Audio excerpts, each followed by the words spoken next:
चुई हुआ जिम में अपनी काया संवारना चाहती थी, लेकिन अचानक कई पुरुष बुरी नीयत से आ गए और उनमें से एक ने उसके हाथ में डंबल को चूम लिया। चुई हुआ हैरान रह गई। तभी एक भद्दा आदमी आगे बढ़ा। उसकी हरकतें और अशिष्ट हो गईं, मानो चुई हुआ का संघर्ष ही उसकी उत्तेजना का कारण बन गया हो। जब चुई हुआ असमंजस में थी, वह भद्दा आदमी बेशर्मी से उस पर बैठ गया और दोनों हाथ बढ़ाकर बुरी नीयत दिखाने लगा।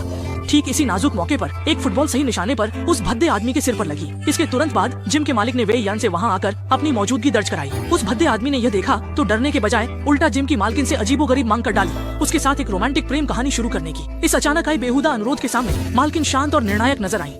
उन्होंने इन तीनों विकृत आदमियों को चुनौती दी कि अगर वे प्रतियोगिता जीत जाते हैं तो वह उस भद्दे आदमी से रिश्ता स्वीकार कर लेंगी, लेकिन अगर वे हार गए तो उन्हें तुरंत जिम छोड़ना होगा। भद्दे आदमी ने यह सुनते ही चुनौती स्वीकार कर ली। मालकिन ने तुरंत एक बॉल उठाई और प्रतियोगिता के नियमों की घोषणा की। निर्धारित समय के भीतर अगर वे कोच के हाथ से यह बॉल छीन लें तो उन्हें जीत मान लिया जाएगा। जैसे ही बात पूरी हुई, भद्दे आदमी के साथी तुरंत हमला करने को बेताब हो उठे। उन्हें अंदाजा नहीं था कि यह साधारण दिखने वाली महिला कोच कितनी फुर्तीली और तेज है। तीनों ने मिलकर भी उस पर हमला किया, लेकिन वे कोच के सामने टिक नहीं पाए।